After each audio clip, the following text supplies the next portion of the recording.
Welcome to Kindly Neurodivergent with Kay.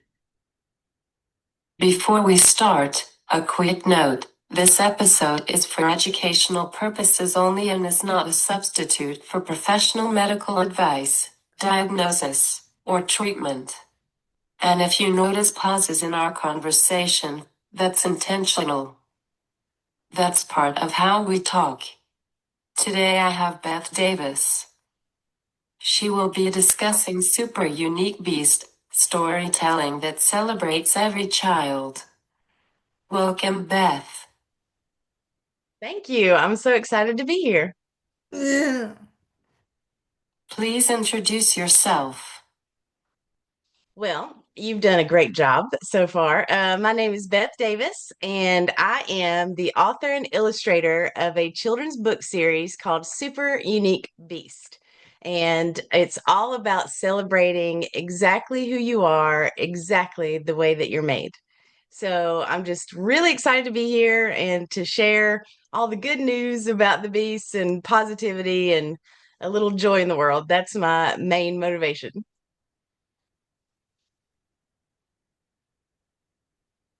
You draw. I do. Yeah. Okay, so this is hilarious about people always say, "Oh, you're an author, you're a writer." But actually, if truth be told, I am an illustrator first and a writer second. So that's Mm. kind of how my brain works. I am very visual, very creative. I've always been that way since I was very little. So for me, it's all about I see the characters in my books, I see the stories, I see where I want them to live, and I visualize the story in my mind.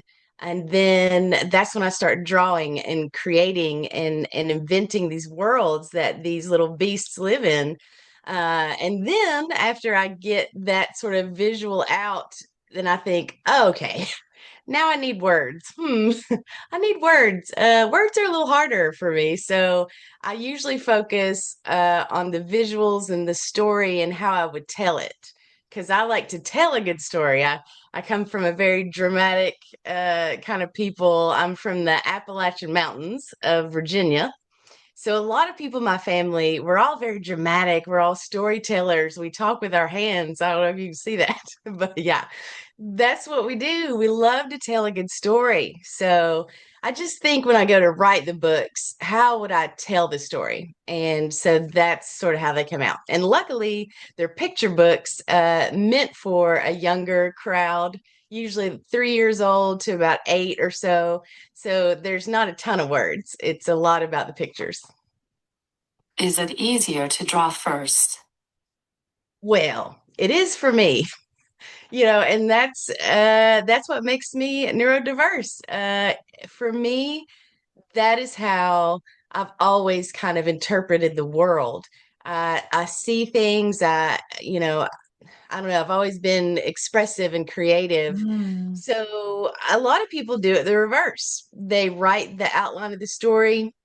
And then a lot of people that are writing stories, they will hire an illustrator and there's not actually a lot of people that do both, that write and illustrate. Oh. So, yeah, so it's pretty cool. I'm excited about it. So, for me, yes, it's easier to see it and visualize it and then put the words afterwards.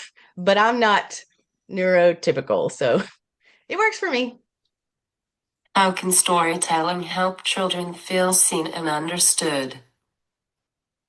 Well, when I first started this book series a few years ago, I actually had a moment that sort of rocked the boat in my life. I've always been, like I said, an artist and a creative person.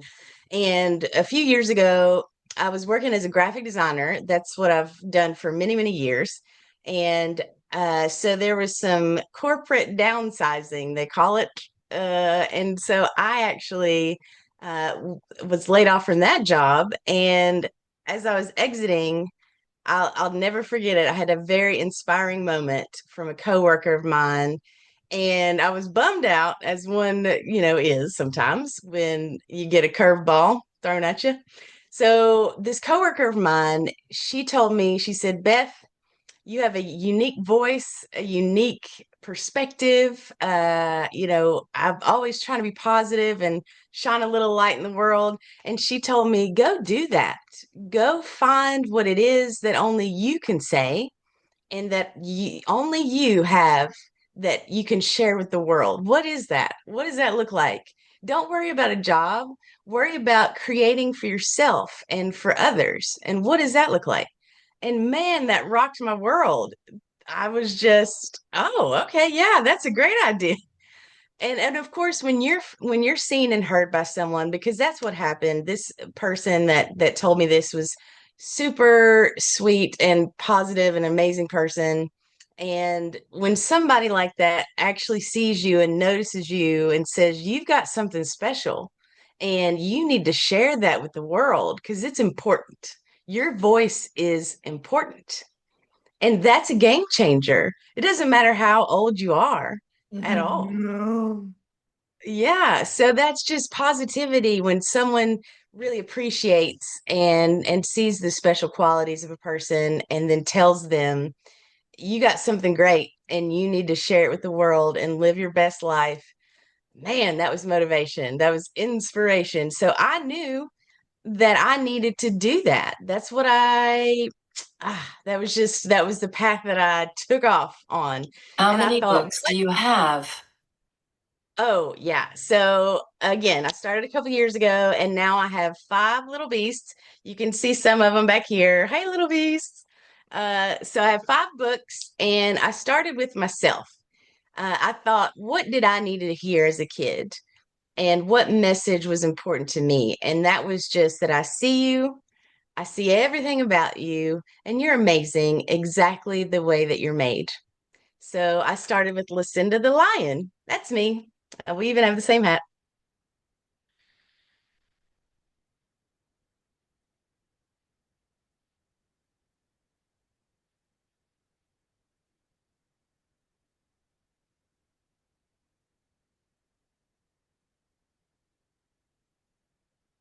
How long does it take to illustrate, write, and publish? Wow, it is a process. So when I first started, I didn't know exactly what I was doing. I just knew enough to be dangerous. Mhm. But I discovered self-publishing, which I don't know where I'd been, but I discovered it's a thing that I could do. So I decided, okay, I'm going to write the book. I'm going to, well, illustrate first and then put the words in there. And I'm going to then publish it. So I had a lot of learning to do as to what that was and what it looked like and what was involved. There's so much more to it than you think. Mm. But I was able to do all of it. So that was cool. And I started illustrating. I wrote the books, and that was actually the fastest part. It just sort of poured out of me. And then I said, okay, so then you have to get on whichever way you want to publish. A lot of people do self-publishing, and then some people do traditional publishing where you get picked up by a publisher. But I wanted to do it all myself. I wanted from nose to tail, I wanted these Mm. little beasts to be mine. So I went the self-publishing route and I formatted the books and uploaded it to Amazon. And now it's print on demand. Everything's available on Amazon. So that whole process, it took a learning curve, yes. But the whole process took about, I'd say 6 months. But I was on fire. I was going, going, going for it.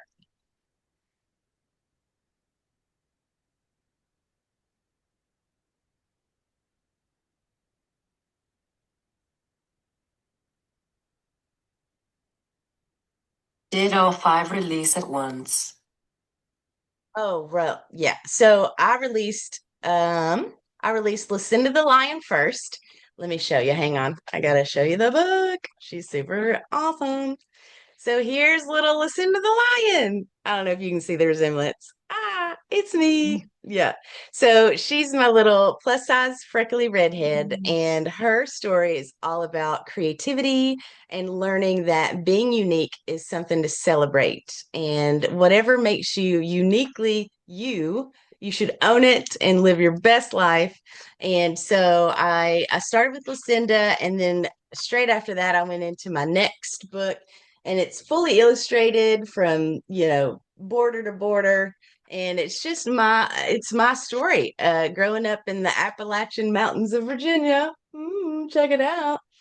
So it talks about little Lucinda and how she there's a repeated theme in the beginning where I'm very delicate of how I put it because I want to celebrate who she is.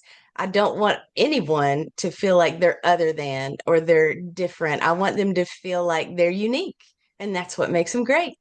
So the repeated theme is that, oh, I've never seen a lion like Lucinda before. So as she goes through the book, she goes to school, and she learns differently than the other little lions. Some things are harder for her, some things are easier. Of course, she loves art class. That's where she thrives. And then the teacher has a learning lesson in the end about, let me show you a new word and tell you what it means. And that word is unique. And she said, and let me show you what it means. And then she has all the other little lions look closely at their eyes and their skin and their fur and their art projects and all these things that make them little lions. And she said, everybody is different. Every single person is unique. There's not one like the other. And Mm. so Lucinda, she just realizes she's super unique, and that's something to celebrate.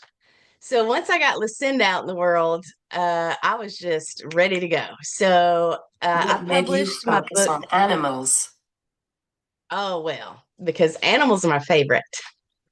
I grew up in the 80s and 90s, and I loved Care Bear and My Little Pony and all the cute little critters. And I grew up on a farm. We had chickens and pigs, and there were cows. I was in the middle of the mountains, so I was a farm girl.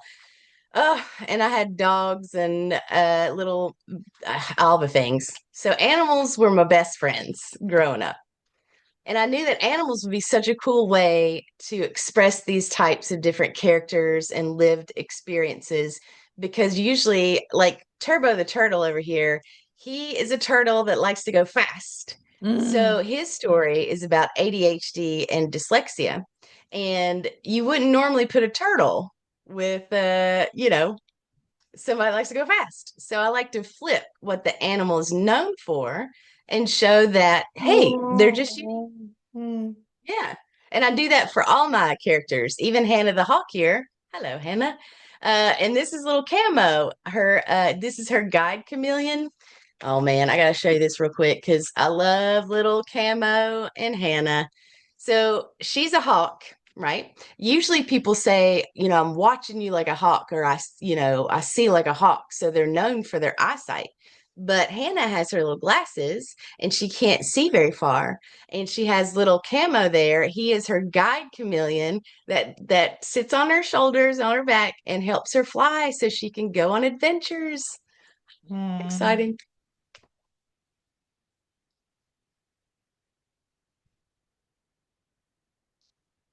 How can stories help shift a child's mindset from something is wrong with me to this is part of who I am? Well, I will tell you that is, man, that is exactly the mission with Super Unique Beast because what I hope is not only does their mind shift away from something is wrong with me, and then to this is part of who I am. But don't stop there, little child. That's something you need to celebrate. And that's why I go in and do book readings in schools and I wear my sparkles and I have little sparkle jackets and I just come in with the thunder and the lightning. And Mm. I'm trying my best to encourage these kids and say, I see you. I see you exactly the way that you're made and you're amazing. So let's wear sparkles and let's celebrate it and be your best little self.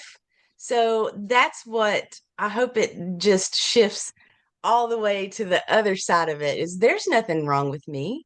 This is who I am. And it's a beautiful thing because that's why the world is beautiful. There's unique little beasts everywhere. And that Yeah. makes it, yeah. What have you seen from kids during school visits when they connect with your characters? Oh, so good. That's my favorite part. One second. Let me take a sip. Mm. So, like I said, I love to go into schools and do these readings and share these messages with the kids because it's a powerful thing. And I have been so, I mean, it just brings the next level of joy to my heart when I see a kid connect with a character and I see their eyes light up and they're twinkling and they're thinking and they're smiling. And I just know that that's making an impact. That's actually, it's sinking in that message of positivity and acceptance. And the coolest thing, I'll get messages from parents or teachers afterwards. And I got to show you this. Hang on. This is exciting. So, I started with Lucinda the Lion, which is me. She's my little plus size freckly redhead. And I actually know a parent that sent me a message saying that her daughter had always struggled, especially as she was getting, through elementary school and into middle school. She struggled. She had red hair and she had freckles, and she felt ashamed of that because it wasn't celebrated. And not only that, but you know, kids experience bullying and it's a sad, sad thing. And so she felt ashamed of her red hair and freckles. But lo and behold, Lucinda the Lion came on the scene and her mom read it to her and she saw herself in that character and it changed her mind. Her mom said that and this breaks my heart because the little girl had asked her mom if they could dye her hair. She saw that it was possible other people color their hair different colors. Can I do that? Because I don't want to be a redhead anymore. But then once she got a hold of Lucinda the Lion, she decided that, hey, I mean, it's pretty cool actually, because Lucinda is a little hero that represents who she is and celebrates who she is. And it changed her mind. Her mom said that she took the book to school. She was feeling proud about and showing the others, like, check it out. Here's a little redheaded lion with freckles just like me, and she's pretty cool. So, I mean, it doesn't get better than that. And then I got to tell you about Michael the monkey. I know I keep talking. I'm a talker. My bad. So Michael the monkey, super cool guy. He has his leg and arm braces that help him move. Again, I take a character like a monkey, and they're known to fly through the trees, and they're just all over the place and here and there and everywhere. Well, Michael moves differently. You know, he just has a different experience. Mm. Exactly. Exactly. And that's all it is. That's the way that Michael moves. And it's just his own unique little way. So, Michael, in his story, hold on, let me show you. It's pretty exciting. So, his dad is a great treasure hunter. And so he has all this treasure because that's what he does. He goes and searches for treasure. And Michael wants to be just like his dad, but he doesn't know how because in the book, I just say he has to work extra hard to move his arms and legs. So, and that's a simple message. It's a super simple way to put it, but kids get it. Ew. Yeah, but kids understand that. A 5-year-old says, "Oh, okay. I know what it feels like to have to work extra hard to do something. I get that." So, yeah, what else you got? So then they go on a big treasure hunt. They find a map and his dad helps him and they go through the jungle and the desert and the ocean and they go on this beautiful adventure and then they find the treasure and it is special tools that help Michael move. So he puts on his new treasures and then at the very end he leaves his footprints in the sand for the very first time and he says where to next because he's living his best life. He can be a treasure hunter. Absolutely. It just, it's a unique way of doing it. And that's it. So I got an email from a parent after I went to their school to read Michael the Monkey. She said that her son came home and he's about 5 or 6 years old and he broke out his art kit, which he hadn't touched at all. He didn't want anything to do with it. So he came home, broke out his art kit, and started drawing this picture, and he was super excited about it. And she's like, what is happening? Why is he all of a sudden an artist? So then he presents this picture to his mom, and she's like, oh, what am I looking at here? And so he said, well, first of all, I'm like, listen to the lion because she was an artist. So I'm totally going to try to be an artist. And then he said, and it's a monkey with special boots. And the parent's like, special boots? Why does he have special boots? And the kid said, because it helps him move, obviously. So Mm. this little kid was inspired on different levels, and he just had a better understanding of what that looked like. And that means the world to me. That's what I'm all about. What do you mean by the word beast? What do I mean by the word beast? Well, I mean, we're all little beasts, really. I mean, people talk about, oh, beast mode, like, let's go. Me, a beast is just a creature, any kind of creature. And that's why I could have called it super unique animals or super unique creatures, but I thought super unique beast. It kind of covers anything. It could be a unicorn.